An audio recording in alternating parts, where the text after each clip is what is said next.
There's no place to escape to. This is the last Podcast. On the left. That's when the cannibalism started. What was that? I was watching this new video on this dude who I guess had tried every drug in the world, and he was his favorite drug in the world was meth. Oh, okay. And he said the first time that he smoked meth, he came his pants. No way. Yeah, and it just seems like I don't need that in my life. I'm already at a hair trigger. Like, I can't imagine just spontaneously just shooting like a little fountain. Definitely not all methed out of your mind. Welcome to the last podcast on the left, everyone. I am Ben Kizzle. That's Marcus Parks. Hey. How are you, buddy? I'm okay. How are you? I am good. And Henry Zabrowski over here laughing too. Big ass bowl of meth, and you're immediately like, oh, did I break it? It is definitely a wild situation. Well, speaking of wild situations, we're on to Jerry Brudos part 2. He is the shoe fetish slayer, and the story just gets more disgusting from here. So after murdering Linda Slauson in his basement while his mother kept watch over his son upstairs, Jerry Brudos moved his family to Salem, Oregon, coincidentally just blocks away from the hospital where he was kept as a teenager. Now, this is my question. I do feel like there is like a psychological cycle here where he definitely blows up at activity as soon as he gets back to this sort of weird formative time in his life where the mental asylum like taught him that he could get away with his crimes really easily. Yeah. What is it with Salem? It's a haunted place, huh? No, that's Salem, Massachusetts. Not all Salems. Not all Salems. I see. Okay. Hashtag not all Salem. Oh, all right. I apologize. Different state, huh?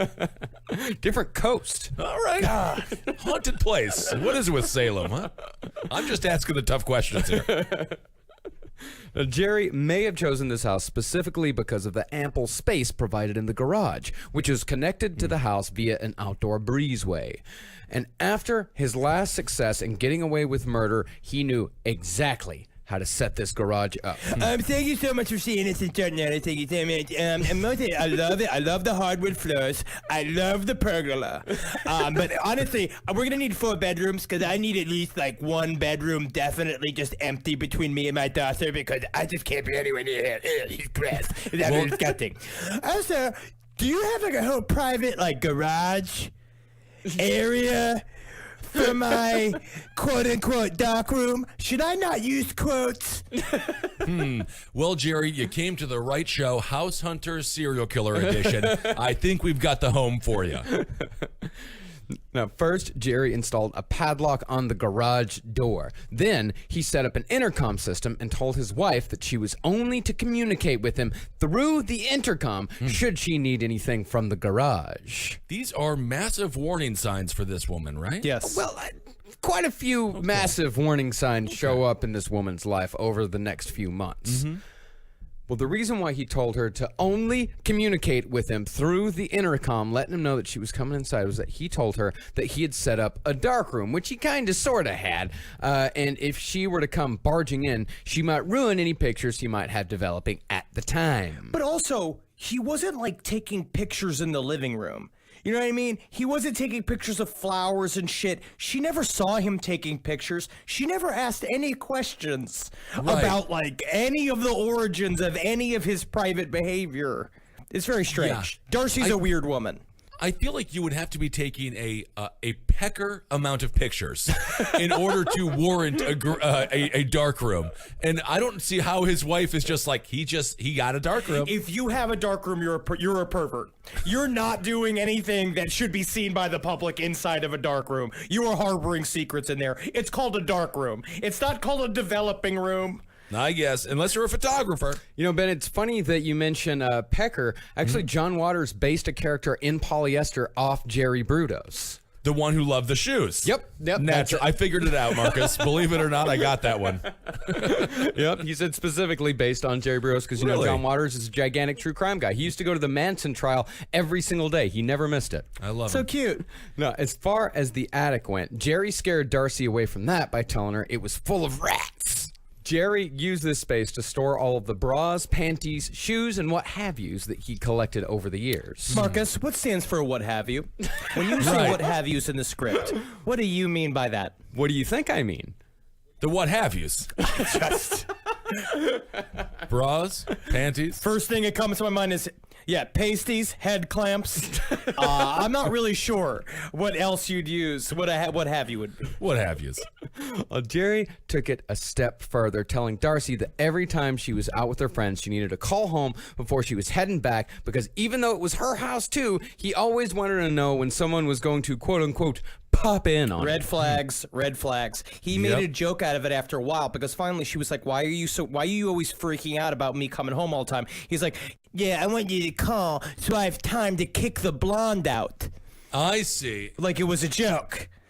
But in real life, he was never going to kick the blonde out because he was keeping her as a living dead doll. I understand. It seems like he is not possessive necessarily of his wife, but it's a different kind of emotional and abuse, right? Well, he doesn't want to possess a living person. He wants to possess a dead person who has no complaints whatsoever, who has no needs at all. All he wants is to possess a body. Well, I'm just saying the dead people have a complaint. They're dead. Well, the real reason why Jerry got the padlock and the intercom and the freezer was because Jerry was finally going to realize the fantasy that he'd first had as a teenager. He was going to have his very own above-ground pleasure dungeon. Him and George Clooney. Now, this was the low-rent version of Jerry's dream. His most far-flung fantasies involved rounding up women in a big bus, taking them back to a complex dedicated to his own pleasure, an entire complex, murdering them, and storing the dead bodies in a gigantic deep freeze. This is like when I fantasized about sleeping overnight in a liquor store when I was 16. Yes. Where it's just like you get to drink everything. But this is much, much worse than that. He also realized that at this point is that he didn't have the funds that it would need to make as big of a complex. So sadly, this is a budget sex dungeon. And if you can make a sex dungeon on a budget, I mean, that's what what's the most bang for your buck? Well, really, budget sex dungeons are the only ones that ever truly get found. I would. I really don't want to think about it, quite frankly. Yeah, the expensive sex dungeons never get found. No. Yeah, that's true. When we're talking sex dungeon here, I keep on thinking about Toy Box Killer. Yeah. Is it like that?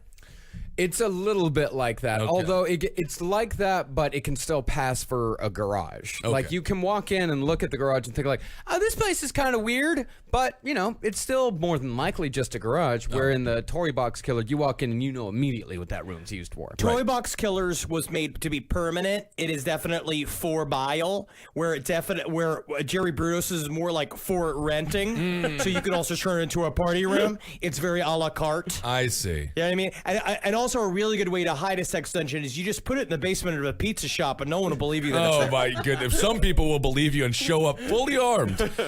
I'm getting the feeling that it was like a speakeasy where he would have all the bodies around and then people would come in and he would hit a button and all the cigar tables and all the poker tables would just turn into really nice, shelves for books. Now, not surprisingly, things started getting real weird around the Brudos house. One night, Darcy innocently commented that Jerry had gained a little weight. A little hurt, Jerry got up without a word, left the room, and returned a short while later dressed in a stuffed bra, a girdle, stockings and garters, and size 13 high heels. Now, when I first read this detail, the first thing I thought that he would do is he'd come in and start doing that like that Castilian like board stomping dance that women do with the big high heels. But in reality, can you imagine this big brooding man just walking into leaving, be like, excuse me, and then walking out, coming back in. This is Dad, by the way. And then he is in full female regalia, and then he just stares at you for like a beat of the most awkward silence in the world. And then it's like, all right. And then he leaves. I mean, this seems, I'm going to say it, kind of fun. That's kind of fun. How is that kind of fun? Because he went and got all dressed up because he was old. He wanted to feel sexy again because his wife called him fat. He said, I'm going to regain my beauty. Well, actually, that is what he said. He came back in. He's like, does this make me look slimmer in the women's clothing? She's like, no. She just kind There's of. always a point to these episodes where I'm like, I can relate to that. She just nervously laughed, and then there was an awkward silence, and then he left the room, went back into his normal clothes, came back, sat down, and they never talked about it again. Yeah, so I see here that the Mets are playing the Dodgers this weekend. That's a piece of business that interests everyone in the home, isn't it? That is a fun game, huh? So 10 months after the murder of Linda Slauson, Jerry Brudos committed another murder of opportunity. This time, it would be 23-year-old college student Jan Susan Whitney who would fall victim to the shoe fetish slayer. On November 26, 1968, Jan's car broke down along I-5 while she was on her way home back to Salem after visiting a friend in Eugene. A couple of good Samaritans walking by stopped to help, but Jerry Brudos, driving home from work, decided to intervene. Hey, so what's going on here? Seems like your car is like all fucked up. I was thinking of me and my buddy Brian here. We saw it like pulled over and shit. And we're like, what if we just like smoke weed at it? I don't know if that's going to fix the car, but I like the idea of smoking some weed. Yeah, dude. Fix your attitude, man, about the car being broken, dude. Because then you just fucking don't even care that the car doesn't fucking move, dude. And then the car becomes like your fucking clubhouse, dude. Homeless on the street for 7 years. It's more like I'm home more. That's an old Ben Kissel joke. That's a classic bit. Classic Kissel. Well, Jerry told the two guys trying to help that he could take care of the problem easy, but of course he needed to go home first to grab his tools. To lull Jan into a false sense of security, just inching his way along, Brudos took all three in his car, at least at first. And along the way, Brudos dropped the two dudes off, saying he could take it from there. He then drove to his house and parked in the driveway, saying he had to wait until his wife got home as he'd forgotten his keys. And after a bit of small talks, Brudos made his way to the back seat, asking Jan if she wanted to play a game. Ugh, never good. You never say yes. No. Jigsaw is always like, you want to play a game? No. Never play a game. Absolutely not. You're going to end up in a vat full of heroin needles. Anytime a stranger asks if you want to play a game, you say no. Unless you showed up to play a game. Well, Unless yeah. you're in a specific area. You're in the back of a comic book store. You are at a baseball field where there is equipment also. Like, you can't just be an empty baseball field. There has to be balls and bats. Yep. Well, Jerry told her to close her eyes and try to describe how to tie a shoelace without using her hands. And while she tried, Jerry took a leather strip, wrapped it around her neck, and strangled her from the back seat of the car. That's like in those old cars in the early 2000s that would have the automatic like seatbelt thing, and then every once in a while it would like misfire, and then it's like your car's trying to murder you like it's fucking Christine. I do recall being morbidly obese, and that seatbelt did attack me a couple of times. But I think this is much worse than that situation. Yes. Yeah. This is much worse. Yeah. Yes. Well, this is a morbidly obese man doing the act. Not having it done to him. Tables have turned. Well, he must be very winded then. I do think it would be kind of funny if there was a morbidly obese serial killer and they just like name him the Windy Killer, the Winded Killer. Like, oh man, you're still making fat jokes about me, huh? Oh man, I'm the Winded Killer. He's the James Gandolfini of serial killers. Well, Jerry, after strangling her, he climbed back forward and raped her as she lay dying in the driveway of his own home. After that, he carried her body into his garage and dressed it up in clothes and lingerie from his collection, trying different ensembles to satisfy his need for the total possession of another human's body, taking photographs all the while. He then committed necrophilia on Jan's body and hung her corpse from a hook in his garage, only a breezeway away from the home he shared with his wife and two children. It's not just a breezeway. We also have a pergola. We have an outside grill. As you can see, it's all made with lovely reclaimed stones. I've got a one-person pool. People call it a tub, but it's like a pool. It's an outside pool. Yeah. So there's a lot of things between the my dark room, quote unquote. I'm sorry to say dark quote unquote, and the rest of the house. Yeah. I'm more concerned about the woman on the meat hook right now, to be honest. Oh yes. Very. You would be. Yes, because I'm a human being.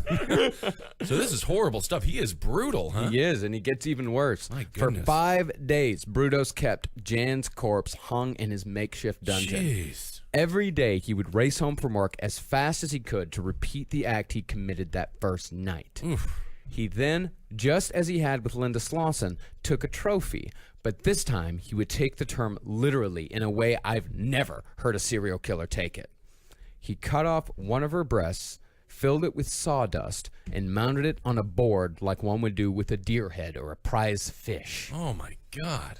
This guy is absolutely brutal. I didn't quite realize. I feel like the shoe fetish part isn't as bad as all the other parts. You're right. The shoe fetish You're right. portion, I don't see how that was the branding. You're right. It's almost like the mounter might they work. could only write about the shoe fetish part in the newspapers. Yeah. And all the rest of it, it's really hard to say the breast trophy maker killer because it guess doesn't so. sell like you want it to. Also, in the transcripts of his, because we learn all this from his confessions, of course, because we're going to learn later on he's super egotistical and he loves everybody to know how Right. evil he is. And so when he made it, it's him telling the cop about how like he would separate the breast and then he's like, but the problem is that the breast always shrinks down to a third of its size once you cut it off. And so you got to make it bigger with sawdust. And then you just have a bunch of cops that are forced to take notes on this. And I got to say, they are not it's not a pleasant audience. It's not like when you're pulled off the strip in Las Vegas to go watch like the remake of Everybody Loves Raymond and then you can rate it right, for right. television. Most people enjoy Raymond. I like that spinoff. Well, the thing was, as Jerry wasn't a taxidermist, the breast did not turn out quite how he wanted. He still kept the damn thing, though, and Darcy, his wife, actually found it. Well, what the hell is that like? What do you mean she found it? Yep. She just left it lying around. He told her that it was just an experiment for a novelty paperweight. He left a severed. What world is that? He left a severed boob lying around the house. This is Ask questions.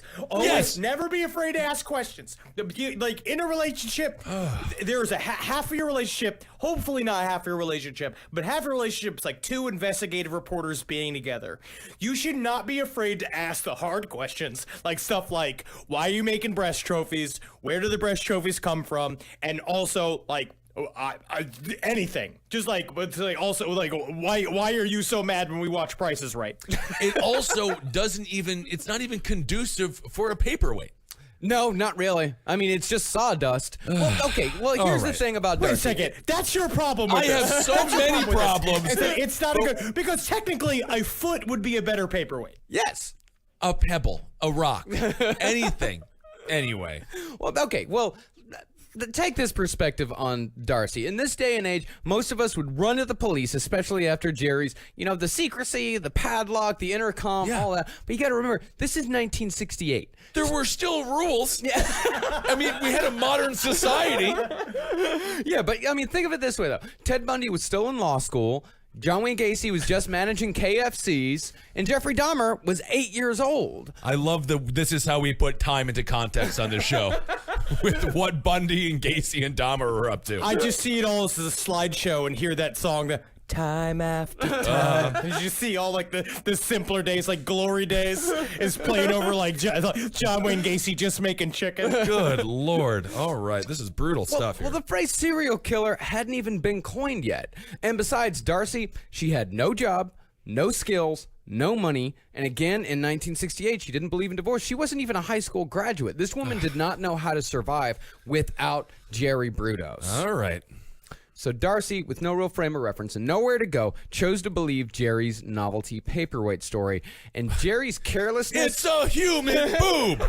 Anyway, I'm over it, but Actually, no, you're not. Oh, okay, good. Because it's going to come back. But at the same time, you just lie and you just say it's a pomegranate. You just say it's anything but a breast.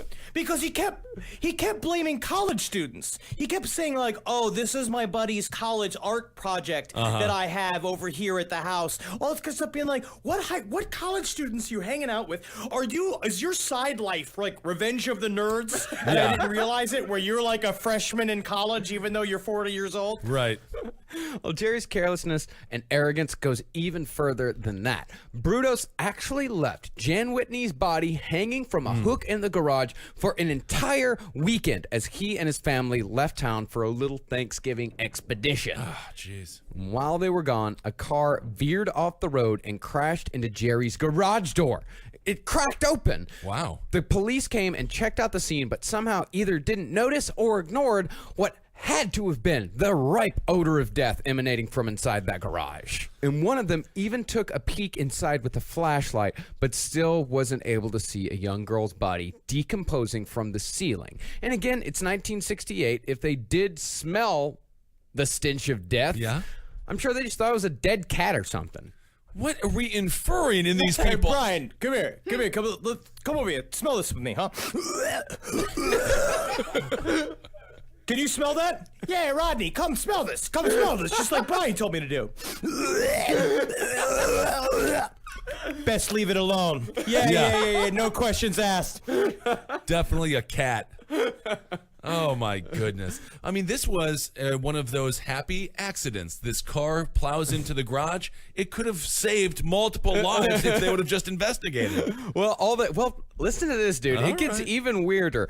All the cops did was leave behind a card with a number for Jerry to call when he got home because they didn't want to impede on his constitutional rights. To have a sex dungeon garage with human boobs on the wall? Illegal search and seizure, baby. God, this is not about the Constitution. It always is, Kissel. Well, Jerry did call the cops as soon as he got home, but not before he took Jan's body out to the water pump shed, wrapped in plastic. Honey, what are you doing? Do you have a body wrapped in plastic?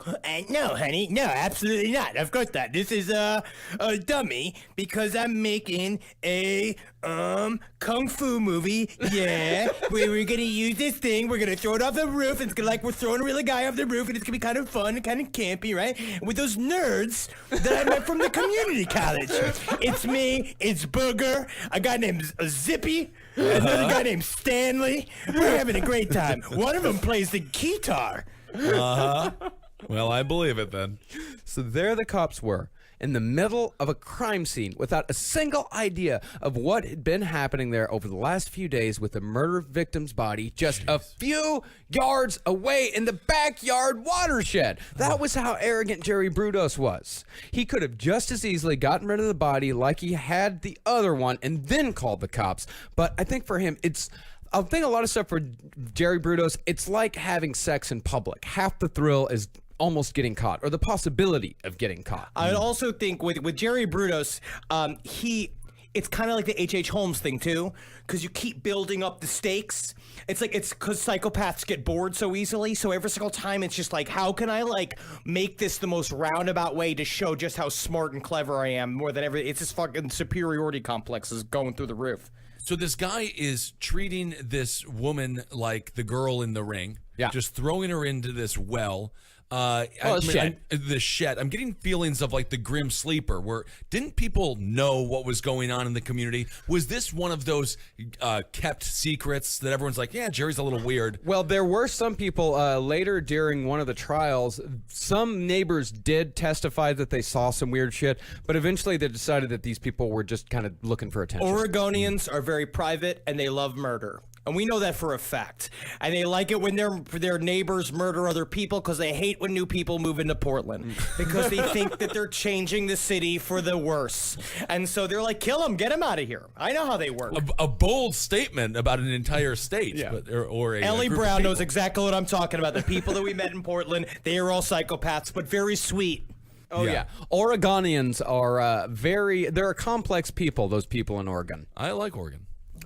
Well, after the police took a statement and left, Jerry brought the body out, loaded it in his car, and got rid of it in the same river Linda Slauson's body had gone into and came back home. And just like Linda Slauson's, Jan Whitney's body would never be found. Wow. But remember, unlike Linda Slauson, Jerry had taken photographs of Linda, photographs that Darcy actually found.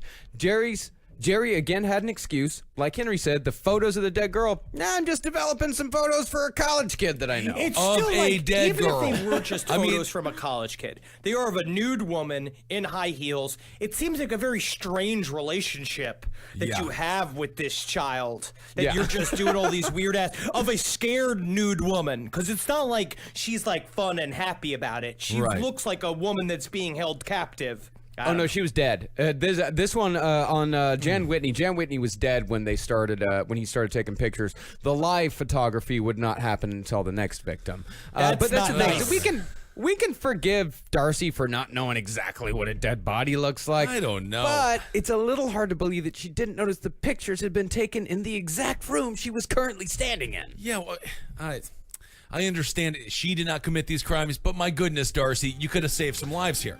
Today's sponsor for Last Podcast on the Left is Blue Apron. Blue Apron is the #1 fresh ingredient and recipe delivery service in the country. For less than $10 a meal, they deliver seasonal recipes along with pre-portioned ingredients right to your door. We've used Blue Apron in our household, me and Carolina. It's a wonderful little date night. It's a fun thing for couples to do. Work together. Have fun.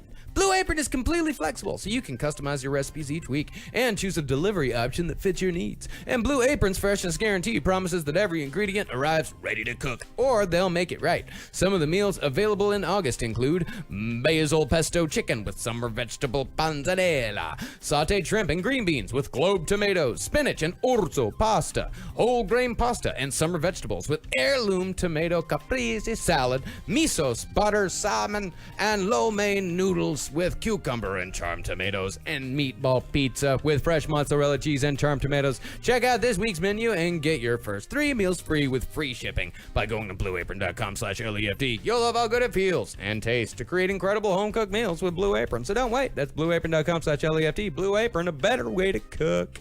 So Jerry's cooling off period was, like it is with almost all serial killers, getting shorter and shorter. While the first was 10 months, the second would be less than half that. It's kind of like when you cook a steak.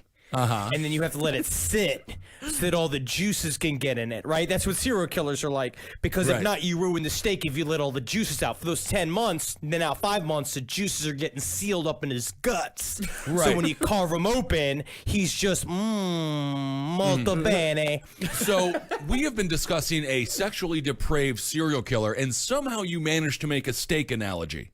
Yes. All right, very So good. you're saying I'm talented. I'm saying you found a way to get to food. Yes, I'm hungry. So Karen Elena Sprinkler was back home for spring break on March 27th, 1969. Her plan that day was to meet her mother for lunch at Meyer and Frank's department store and then spend a nice afternoon shopping. But Karen would never make it out of the parking garage, for there she met Jerry Brudos. Now, Jerry didn't say what he was wearing when he kidnapped Karen, but 2 witnesses from weeks before said that they had seen a gigantic freckled woman wandering around the parking garage, fiddling with her girdle. It could have just been a large lady. Could That be. has been unnecessarily maligned by these people. Well, this is the question now. Was Jerry Brudos transgender? No. Absolutely Okay, not at no. all? No, No. he just liked wearing women's clothing because not all cross dressers are transgender. Some just like wearing skirts. All right. And Jerry Brudos was one of those people where he just kind of liked wearing women's clothing. Yeah, sure. Easy breezy, let it flow. it kind of became a job for him. Kind of like how podcasting was a passion of ours, but now it's our job. Where it's like he went from it being like a Tootsie, where technically it was a job, it turned into real life, to more of a Mrs. Doubtfire. Yes. Where now he's in a Mrs. Doubtfire part where his passion is becoming what he has to do. It's You know what I mean? interesting. And that's almost yeah. sad for him. It's interesting you mentioned clothing when performing your profession. You're currently naked. Again, That is a Again. part of this job that I am allowed I to see. do. I am allowed to be like that. It's funny you mentioned Tootsie. I haven't thought about that movie in a long time. We watched it as a family when I was like 10 years old. And then afterwards, my father went on a long diatribe about how it's not appropriate to dress like a woman. But then 2 of his sons are gay. Look at that. Yeah. Yeah. No, upon closer inspection, these witnesses that saw the gigantic freckled woman, obviously a man, as Jerry Brudos didn't have exactly what you'd call feminine features. But Disgusting, him- Marcus. How dare you? How dare I say that this pig-faced serial killer did not have feminine features? How dare I? He was beautiful to himself. He And was. he does not need I to be may be. beautiful to anyone else. Well, Jerry dressing up and hanging out in the parking garage, it shows that Jerry Brudos was at the very least scouting, as he was no longer content with just chance encounters like his 2 previous murders had been. Now, his first choice that day had been a cute brunette wearing a miniskirt and heels walking into Meyer and Frank's, but after he parked his car to go look for her, he couldn't find her anywhere. He walked back out to the garage and saw Karen Sprinkler getting out of her car. She wasn't exactly his type, but he decided she'd have to do. Just as she was about to walk into the store, Jerry stood in the doorway and pulled a gun on her. He told her that if she didn't scream and just came with him, he wouldn't hurt her, and so she followed him to his car and got in. And I actually heard that he got this tip from, it's called How to Date Like a Libertarian was the name Really? of the book. And it was very, very... I don't think you know what a libertarian is. I don't know if libertarians know what libertarians are. I know that I'm wearing a libertarian's uniform right now. Again, no clothes at all, except for headphones. So Jerry drove her back to his house, took her inside, and told her to strip. He forced her at gunpoint to model in various lingerie from his collection as he took pictures before tying a noose around her neck. The other end of the rope was attached to a hook on a come-along winch. Then he slowly ratcheted the rope inch by inch until her toes could no longer touch the ground, and he left her there to die as he went inside for lunch and a cartoon. Oh, God. And you know it was Popeye. Yeah, It was definitely Popeye because that's what would keep my attention. I could see that maybe Animaniacs. No, this was 1968. No I know. Animaniacs. No, well, let's no just, Animaniacs. well, let's just pretend. I love Animaniacs. It holds up. So this guy, first of all, it's interesting that he did all this on an empty stomach. Yeah. Second of all, he was so calm, he could just go eat lunch while this woman is dying in his shed or in his garage. Well, this all happened at like noon. Yeah, it was like in the middle of the afternoon, right? It was like 1 p.m. He was very like his whole thing was about having a superiority complex. He loved the idea of just doing it and then walking away like a king, while someone else was essentially the winch and the rope were doing the hard work. He wasn't doing fuck all. It was like he was supervisor. He was immediately office spacing his own murders because he could. When he got back, she was dead. Door to death. Karen Sprinkler's ordeal had lasted an hour. Now, this may be actually a controversial thing, but when I first saw the term come along winch, I thought that it was a job at a Ren fair. Ah, I see. I've never been to one of those, but I'd like to go. They're really fun. Yeah, I've heard they're They're good fun. times. A lot of meat on sticks. It's where we can be ourselves, Kissel. All right, I'm just concerned that someone cosplaying as a king would make me a bench, and then they sit on me, and I would be so upset the whole time. Just because you're in the Ren Fair doesn't mean you're all of a sudden in medieval times again. They had the same laws that we have here in America. If a king makes you a bench, you've got to be the bench. Yeah. Yeah. Well, Jerry again cut off the breast, hoping to give his paperweight gag one more shot. Jeez. This one was a little more successful, so he displayed it in his home on his mantle in full view for all the world to see. Oh my So God. what is going on with the wife here? She has got a boob mounted on the wall in their living room. At some point, she should speak up, right? The boob's mounted in the garage. The boob in the There are living boobs mounted in the house. Whenever there's a It's boob not mounted, mounted, it's just sitting on the mantle. Yeah. It's a different than a mount.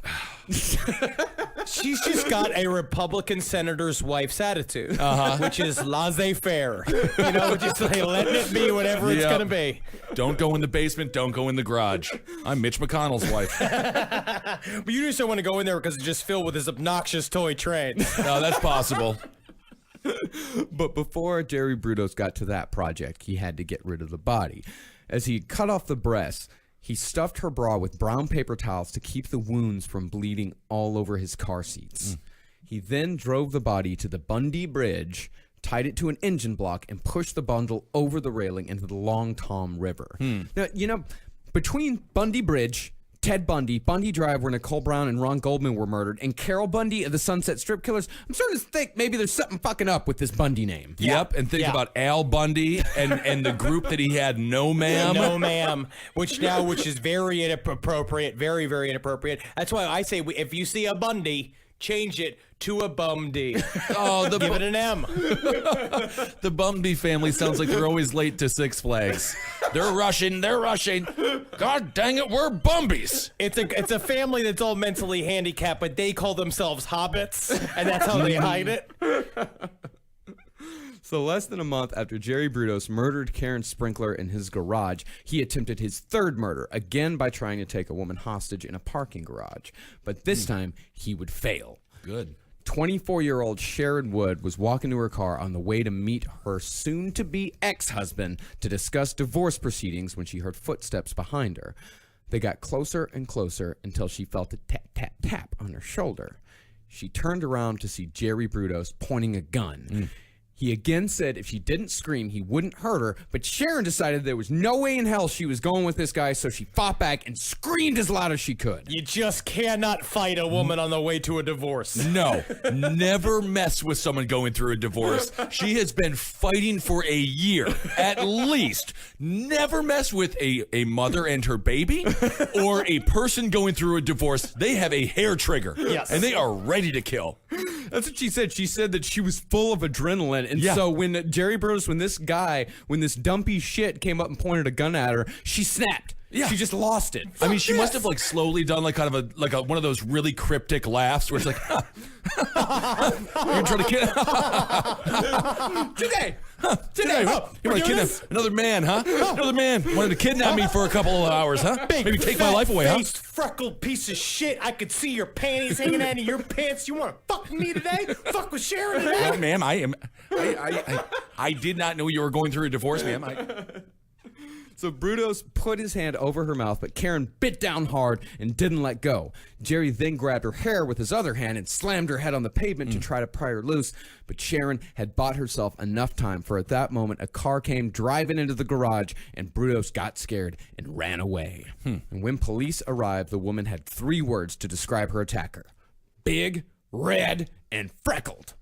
I don't like it. You know, if you combined all 3 of us, Right. we would become Jerry Brudos. Yeah. We are the Captain Planet team of Jerry Brudos.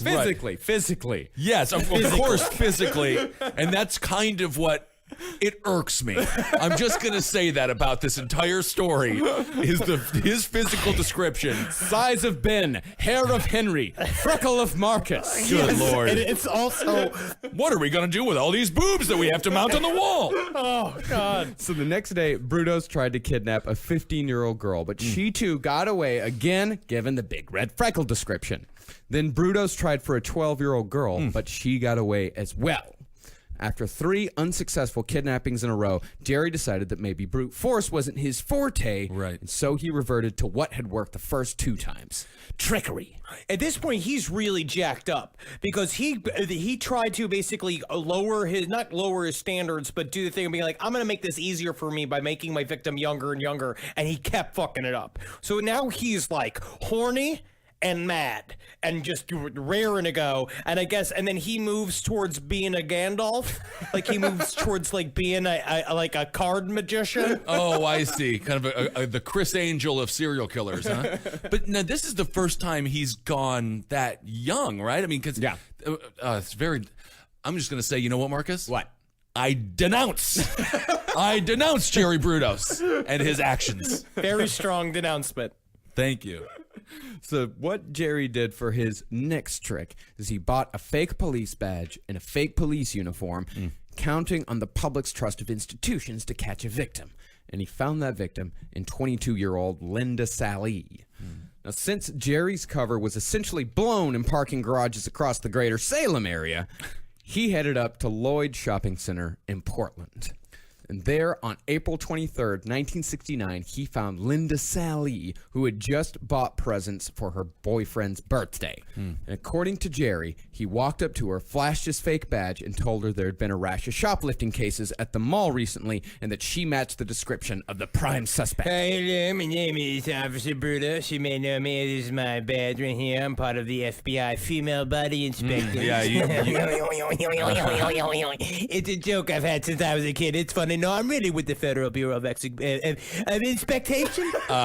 that the term, inspectors? Jerry Brudos. So he convinced this woman that he was a cop somehow. Somehow, well, he had the fake badge, he had the fake uniform, and this is 1968. People, I mean, the trust in the public institutions was starting to fall just a little bit. Yeah, but I don't you know, some girl living in Salem, Oregon, some guy in a cop uniform with a badge says, "Come with me."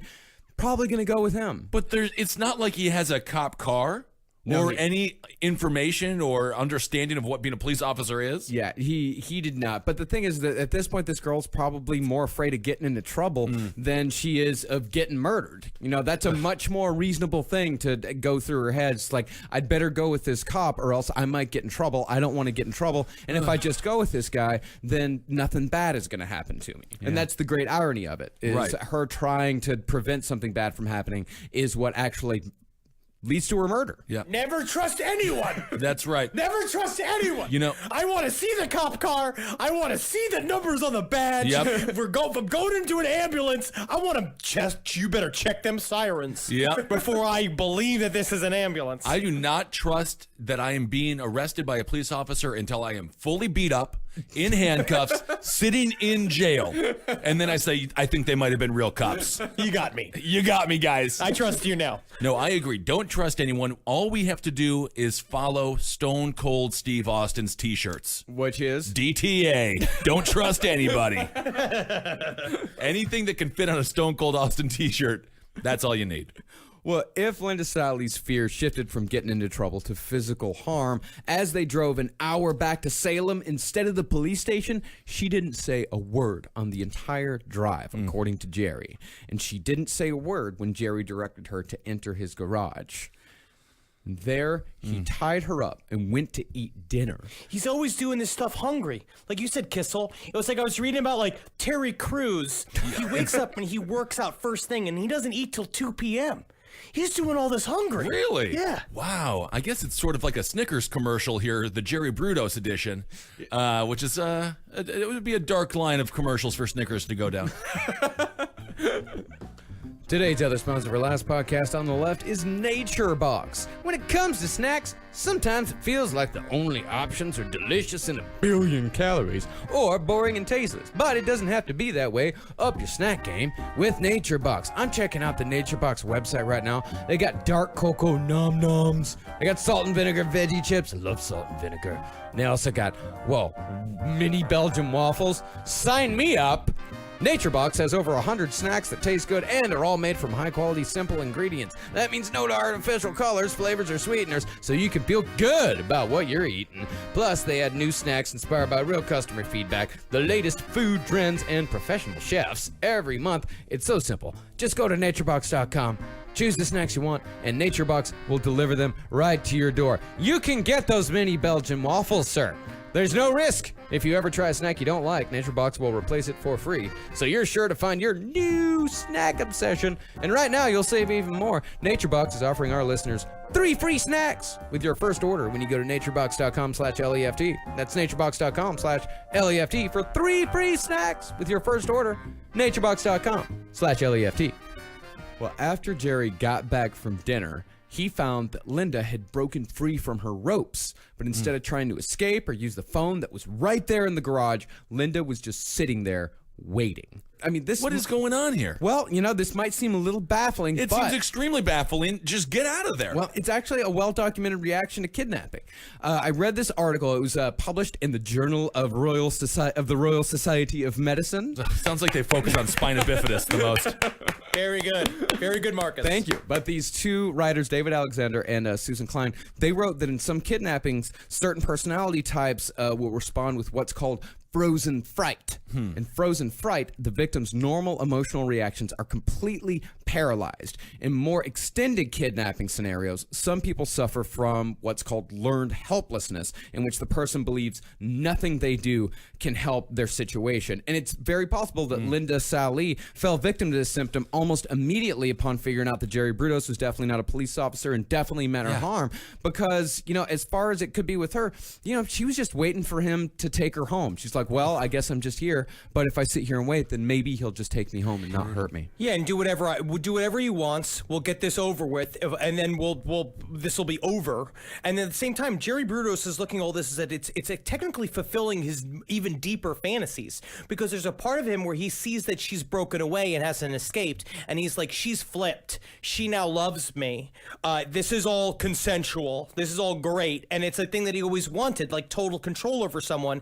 And at the same, but he's also, a very sick person. Well, the thing is about Jerry is that he liked her being so submissive, but Right. what he really wanted to do is he wanted to possess the body totally. He didn't want a living woman. He just wanted the body. He just wanted Right. a doll. So he tied her back up. He looped a noose around her neck, just as he had with Karen Sprinkler, and again slowly winched the rope along until she choked to death. And again, he committed necrophilia.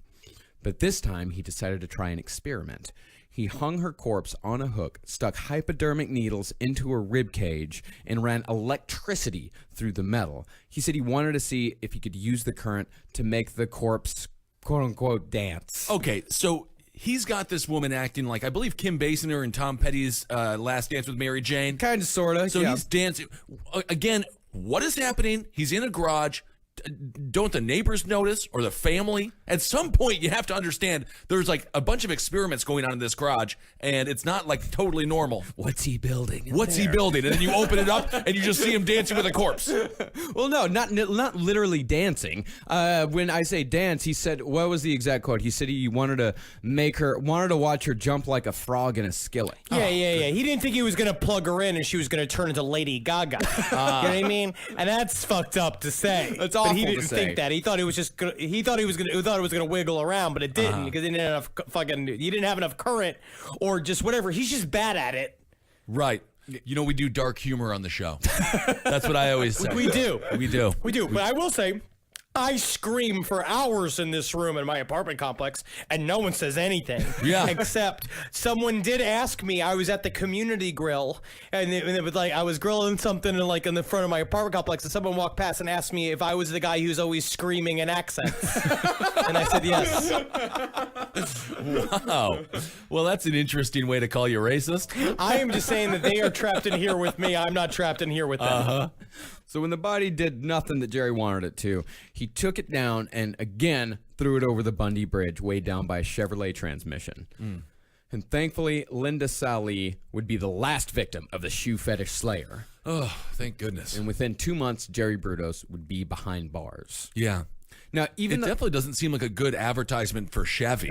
I think if you're Chevy, It was very irresponsible for them to do the commercial where it showed like a woman's undeformed body floating in a plastic tarp, and it was tied with a chain to an engine block, and they lifted it up and they're like, Hyundai, no wonder it didn't sink. It's not made of the right material. like a rock. I don't think that's what they meant with the Like a Rock slogan. Yes. If you are Chevy, you want to distance yourself from this character. You very much do. And you know what? I say that Jerry Brudos was caught within 2 months. We really haven't mentioned it so far, but the cops have been meticulously searching for all of these women this entire time. I mean, the cops in this story are super cops. These guys were one hell of a team.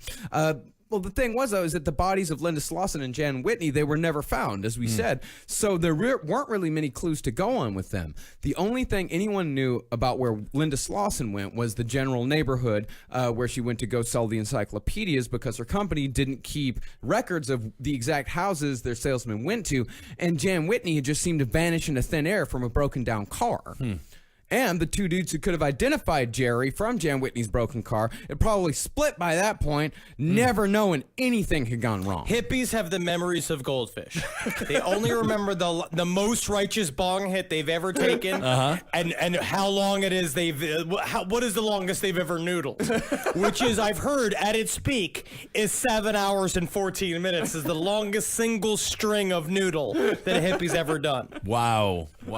So it's fortunate it wasn't worse, You know, because like you were saying with the good police work here, but these guys could have probably stopped all of this from happening in the first place. I mean, if they would have seen when the pictures of Jan Whitney went up around town, if they would have seen the pictures and been like, oh, that was that girl, and she went off with that guy, then they very much could. They very well could have caught Jerry Brudos after the second murder. But unfortunately, either the guys didn't remember it, or they weren't around, or just didn't say anything, just didn't feel like saying anything. I'm going to go with Henry and say they probably just didn't remember it. Yes. Well, all that changed when the body of Linda Sally was found floating in the Long Tom River.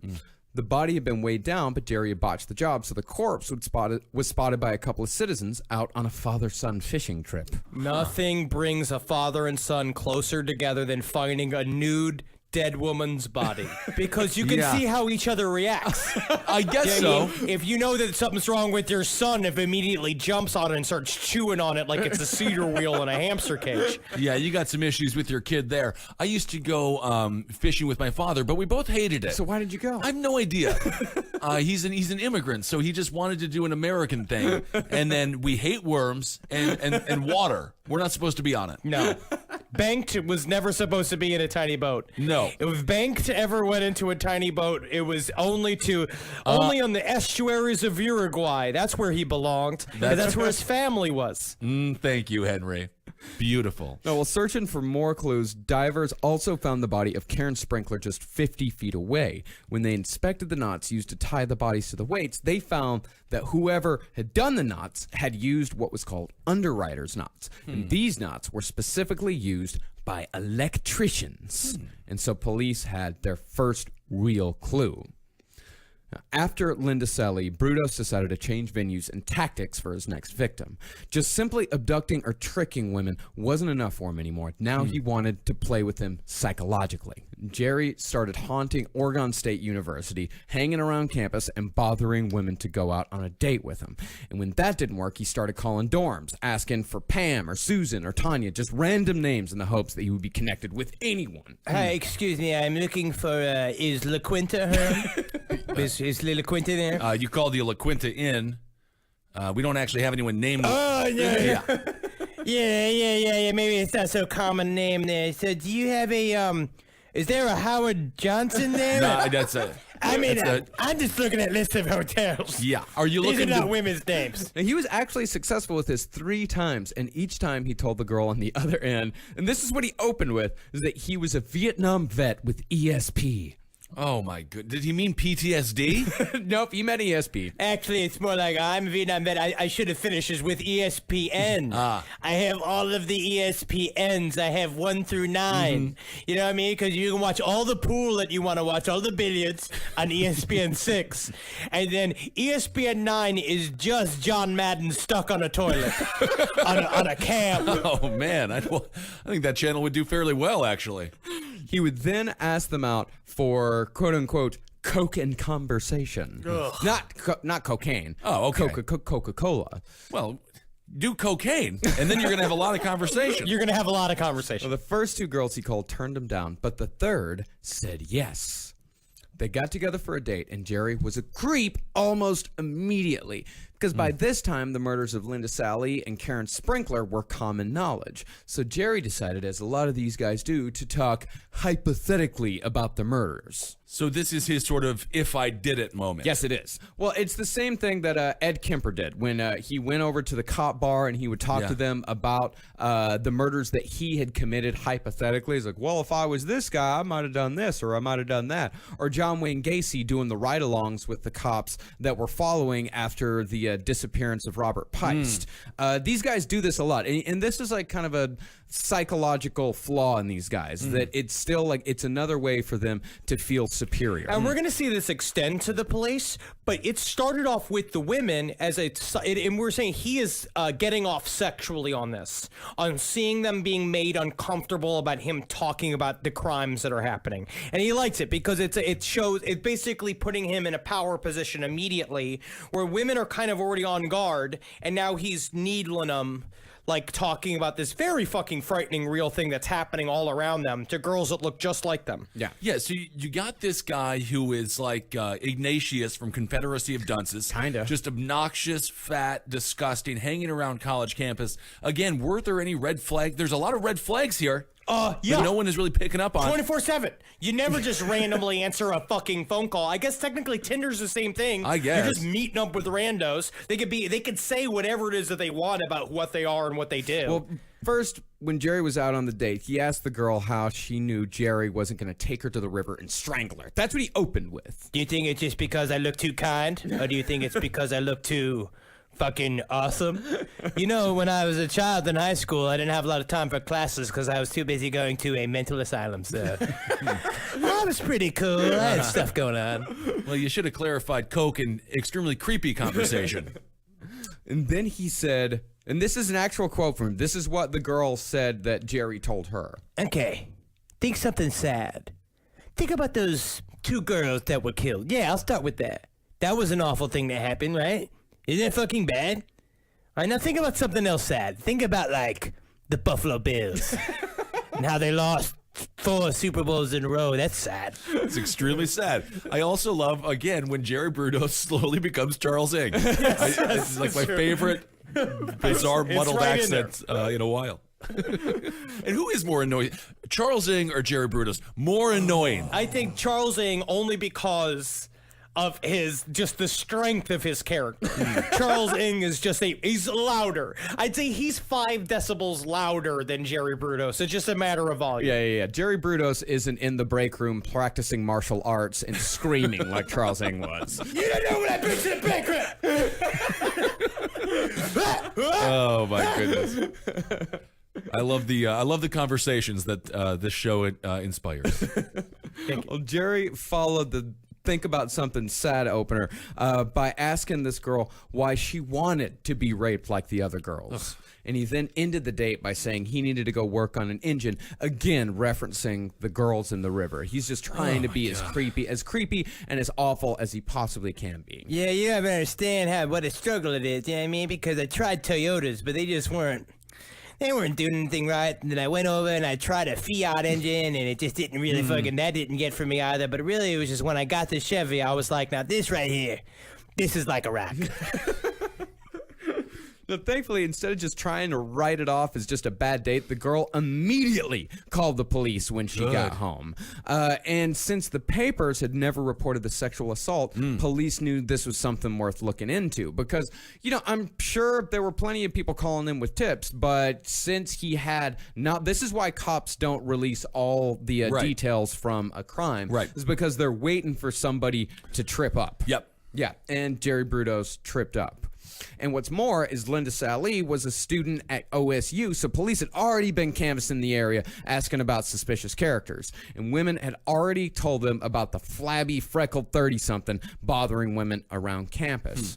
And now a person with that same description had given details about the murders that weren't public knowledge. And Jerry hadn't left a number, so police told the co-ed to call them as soon as Jerry called back. And a few weeks later, he did. He told her that he was in the neighborhood and asked if she could meet him in about 15 minutes. Because, of course, like he's thinking, he's planned it. Right. He's thinking, this is going to be the woman, this is going to be the day. I'm going to make her come down as fast as she can so she doesn't have time to think about it and I can surprise her. But she told him that she'd be ready in an hour. You do it. It's a very common thing that they do on cold calls and sales and shit like that. The idea is that you basically raise the stakes and you say shit of being like, you have to do this right now. Right. And you put a weird sense of anxiety in someone. Being like this, you got to come in and like we got to jump on this deal right now. This is a deal. This is Coke and conversation. Right. And it doesn't come around that often. Yeah. And after she told him she'd meet him in an hour, she hung up and called the cops immediately. And when Jerry showed up an hour later, the police were there waiting for him. Nice. And Jerry, probably not knowing that the Nazis used to weigh down the bodies, had given away his profession, freely offered up that he was an electrician by trade. Honestly, it's very creepy. Is that the cops came, Jerry was sitting in the lobby waiting for her to come down, and he saw the cops, and he did not react at all. Like, they came, and they asked him, like, what's up? Saying we're canvassing for people in the neighborhood, just asking questions, we're looking for this killer.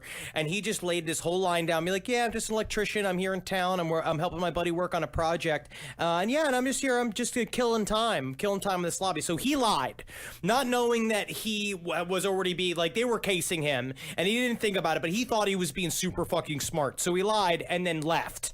Right. So he's having his Chris Hansen Dateline NBC moment. Here. I don't know if they offered him cookies, which is always the strangest thing about that show. To catch a predator.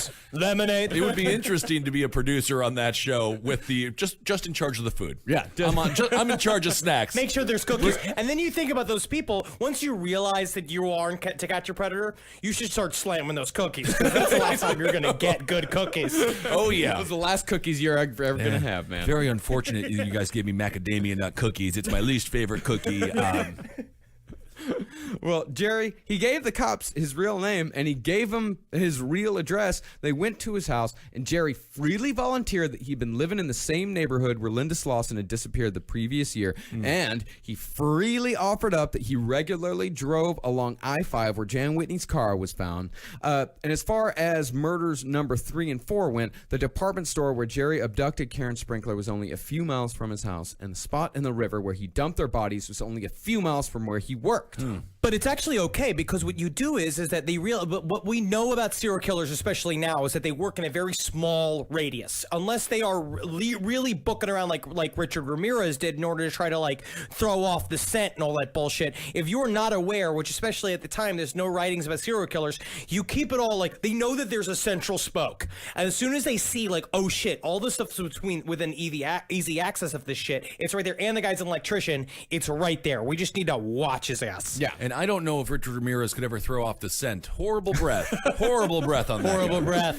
Yeah, because at this point, all of this stuff is totally circumstantial. Right. He just happened to be in the same area, and he just happens to, he just happens to be an electrician, and the knots just happen to be tied the way an electrician ties the knots, and he happens to match the description of a creepy guy going around bothered women. It's adding up pretty quick here. It's definitely adding up, but it's still circumstantial. This stuff isn't going to hold up in a court of law. But then Jerry let the cops search his garage. And there... Incredible. Oh, no! And there, cops saw wires tied in underwriters' knots, just like the knots on the bodies. So while Jerry was talking about God knows what, one of the cops slipped a knot into his pocket. And then the investigators happened to notice just how much goddamn nylon rope was lying around. And now, it is impossible to imagine how someone could have this much arrogance, but Jerry actually suggested, without prompting, that cops should take a piece of the rope with them. Yeah. Hey, couldn't help but notice you're looking at all my piles of rope, huh? It's kind of fun, right? I'm like a cool guy. You don't really see a lot of guys who got a lot of rope. You know what I mean? Most of the time it's because I was in high school. I spent half the time in a mental asylum, so it made me pretty cool. So I keep all these piles of rope around so you can take a picture to last longer. But you don't even last longer than a picture. Just have some rope. Go have some. I have some to spare.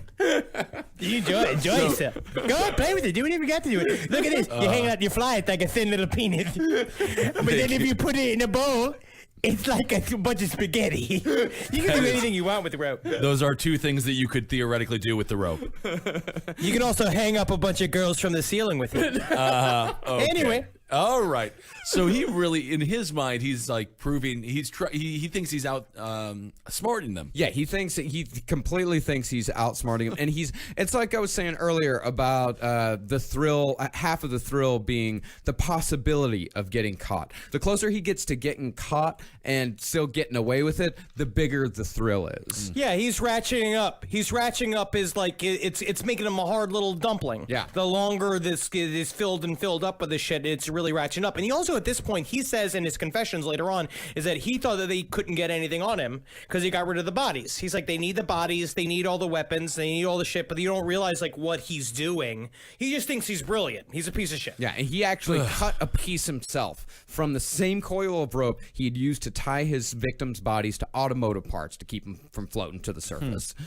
And of course, the crime labs immediately matched the wire, the rope, and the knots from the garage to the river. And along with the positive identification from the 12-year-old girl Jerry had tried to abduct months earlier, police had enough to arrest Jerry Brudos within days of first meeting this guy, if not before. Good. And Brudos was caught on May 30th, 1969, as he and his family were driving, bags packed, to the Canadian border.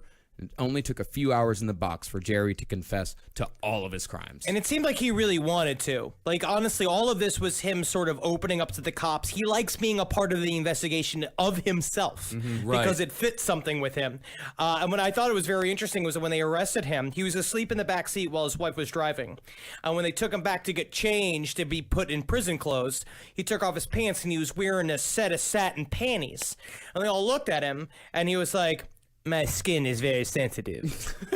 That's exactly what he said. Well, I guess he doesn't get to keep the panties, huh? They did not get to keep the panties. But he's right, though. Honestly, I've looked at it like panties are made out of nice material. They're super soft. The MeUndies are very similar to that. That's a good plug for them because they're very soft and it's very nice on your balls and your butthole because I have very little butt meat. Hold on a second so here, it's nice Henry. to have the soft fabric up against my butthole. Are you wearing panties on a regular basis now? Look. Don't. No, these are boxer briefs. These are boxer briefs. These are boxer briefs. No, I won't wear panties because I tried to wear satin boxers once and my asshole just chewed them up like it was fucking Carl Reiner trying to make its way through a turkey dinner. Like, they are my not- goodness. I can't wear satin. All right. Well, that concludes Henry's underwear portion of the show. Hopefully, we never return to that segment. Panties are fun, but it's not All a right. long I don't want it. Can we It's move? not a long-term solution because there's no room for the junk. You got to tuck. I get it. You got to tuck it back. You got to I really tuck yes. it back. No, well. you need something with a tube. You I need something that understand. holds all the mess in there. Something that holds all the bungies in there. Well, Jerry, even though he had already confessed, he still thought that he could get away with everything. Oh, my God. The day after he confessed, in detail, he called Darcy and told her to burn all of his photographs and a bag of clothes he had in the garage. What? You want me to burn what? Because that's what she said, is that she also had no clue what he was talking about. She's like, what bag of clothes you had in the garage? What kind of shit you have in the attic? And she walked up there and it was just filled with all these panties that were not her panties. And ooh, was she in for a surprise? I don't know. This Darcy woman seems very complicit, and now she's acting like Madeline Kahn in the movie Clue. She's burning all the photos. This puts her, in my opinion, in the realm of criminality. Well, she did not burn the most incriminating But she burned photos. some of the photos. She burned a couple of photos, and the general theory is that she only burned a couple of the photos so she could have a bit of an insurance policy in case Jerry ever did actually get away with it. If he How ever is he did getting get away out. with it? Yeah. Anyway, I mean, all at right. this point, you really wonder how Darcy looks at Jerry Brudos at this point. Like, how does Darcy, what do you think, Henry? How does Darcy see Jerry Brudos at this point in her life? He's fun, he's fancy, he's free.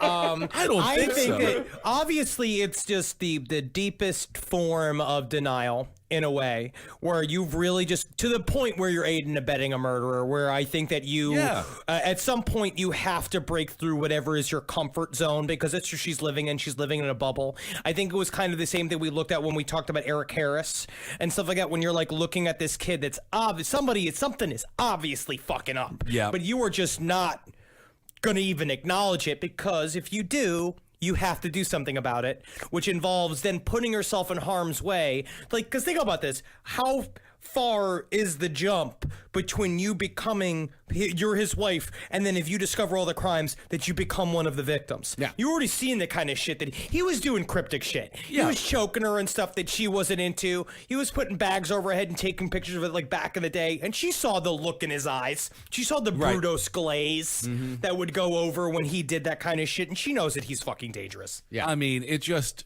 Anyway, it seems like if her comfort zone is a garage that has multiple corpses inside of it, there's something wrong with her. Well, she didn't know there were corpses in the garage. She didn't want to know. Anyway, I'm not. I don't know. I'm just saying. Well, I mean, the point is she didn't burn the most incriminating photos. okay. Because when police examined him, they found one photo in particular in which Jerry had placed a mirror underneath the skirt of one of his victims as she hung in the air. And there, in the reflection of the mirror, was the dead-eyed face of Jerry Brudos. And you know she saw that face before. Yeah. Yeah. Of course. She's just like, ah! and just threw it back in the pile. Yeah, her husband looks like Christian Bale from The Machinist. I mean, he's just obviously soulless. Opposite. He's the opposite Well, of it he's fat because and he was ugly, so yeah. fat. Yeah. Right, that the is look true. in the eyes. But the look in the eyes, that's right. Yeah. Now, after half-heartedly trying an insanity defense, Brudos pled guilty to 3 of the 4 murders and was sentenced to life in prison. But the system wasn't done with his family just yet. There was still the matter of Darcy because the DA's office, just like you, they thought there was no way that this woman could not have known that there was something going on. So she was charged as an accessory to the murder of Karen Sprinkler. Okay. But after 7 hours of jury deliberation, Darcy Brudos was found not guilty. I don't know. I She don't just get it. sounds like she's a daft woman. She reminds me somewhat of the what's the mom from All in the Family. Sure. Complicit in racism. And we don't know what was the name of the main dude in that? Archie Bunker. Archie Bunker. Probably a killer. We never saw his garage. They never did show his garage, so that's a good point. The only thing he ever killed was a 6-pack and a roast chicken. Love that guy. Darcy and her children changed their names, moved away from Salem, and are more than likely still living their lives out here somewhere in the United States. Maybe they're the Bumpkies. What is it, the Bumbies? The Bumbies. The Bumbies. The Bumbies. You know who else would I think would have been? You know who could have really used a Darcy Brudos? Elliot Spitzer. Stand by your man, yep. As for Jerry's run in prison, he was never particularly popular among the inmates and was actually sodomized about 6 months into his stay on New Year's Eve. Guys, let's listen. I know we're all caught up in the fever. The countdown is happening right now, but just please don't. All right, well, at least let me sing while I do it.